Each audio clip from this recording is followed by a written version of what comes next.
All right, why don't we all take our seats here real quick? We'll get started. So guys, it's another Comicon, another year, another Comicon. How's it for all three of you? How's it feel to be back again this year? It's good. It's exciting. I mean, I think last year Comicon was the big eye-opener for us. So it's awesome to be back and embrace all of our fans again for everything they've done this past year. Great. You can't kind of ignorance anymore. You kind of see that's actually something to say, which is terrifying.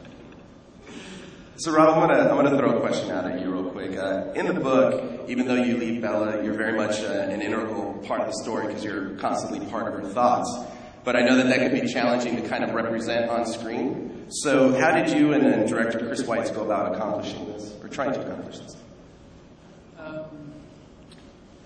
Well, it's through like a kind of process of, it's just a voice. It's Edward's voice in the book. And so I guess it would either look probably pretty cheesy if it's just my voice. I mean, so they've done these hallucinations, kind of semi-visible like apparitions. It's like how she remembers him, and not necessarily how he actually is. Yeah.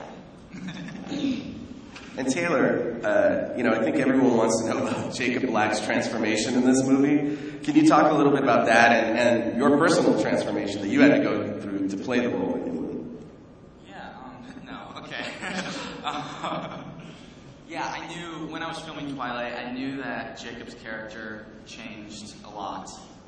So if I wanted to continue portraying him correctly, I had a lot of work ahead of myself.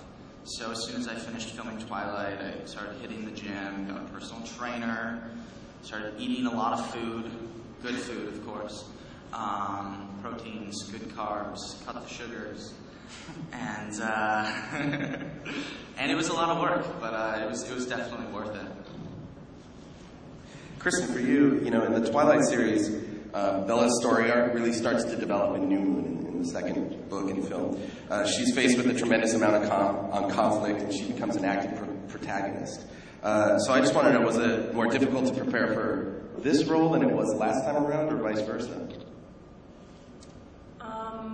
I wouldn't say that one was more difficult than the other. This is definitely it's a severely emotional movie. That's like not everybody knows that. That's the one big difference, is that this movie's not about discovery or like falling in love, which is sort of just it's an intense emotion, but this is like low, and there are high points for her too. I mean, she's like a manic depressive basically, and to have a character that's able to pull her out of that is, it's a hefty feat, which I think he pulled off. But for me, like, I don't know about it. There was no difference. There was no difference. It was just sort of a heavier. There was just more to think about. It's a more mature part. She's older. She has more to deal with. That's it. Okay. All right. Well, why don't we open it up to the audience for some questions? I think Chet and Shannon are going to be running around and directing you guys to the mic. So. Hi, Sandy Cohen from Associated Press. Can you talk a little bit about how your lives have changed since we saw you here last summer? I don't know. I'd like to think that I haven't changed that much. I mean, within myself, I think I've changed. I guess when I'm walking around the street, I look down a lot more often.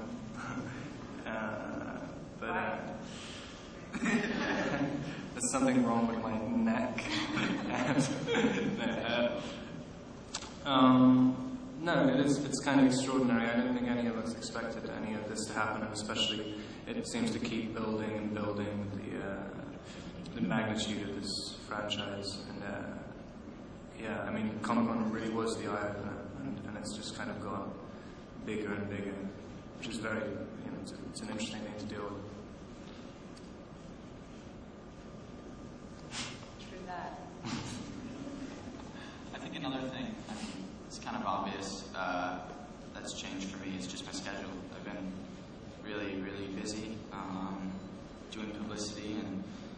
working on other things, and but yeah, it's crazy. None of us saw it coming, and past year it's definitely been a ride for all of us.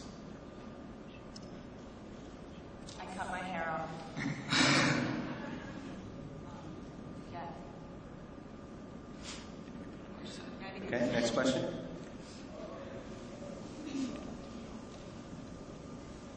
Hi, I'm Terry Seymour from Extra. Robert, I just wanted to ask you, the amazing journey you've been on, you've seen the fans outside today, all waiting for you guys. What would you say have been the highs and the lows? Well, this is definitely a high. I mean, there's only been like a couple of images from the movie that have been released, and they've all been received, like, you know, really well. That's it. So I'm really excited for people to see some of it.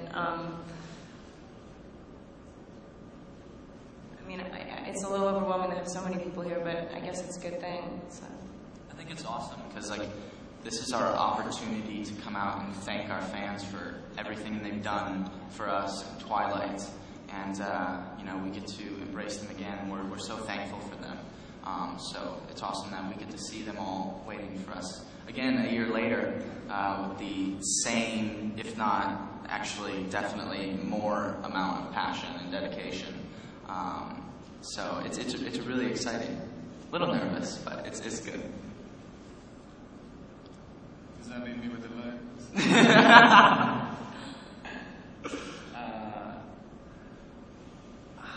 don't know. I mean, I still think it's still so young to me anyway, but I can't really claim anything to be a low. I mean,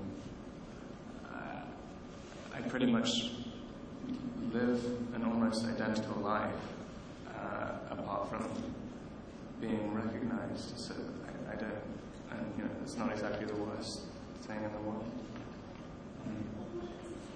Did you manage to get anything normal done? So was that?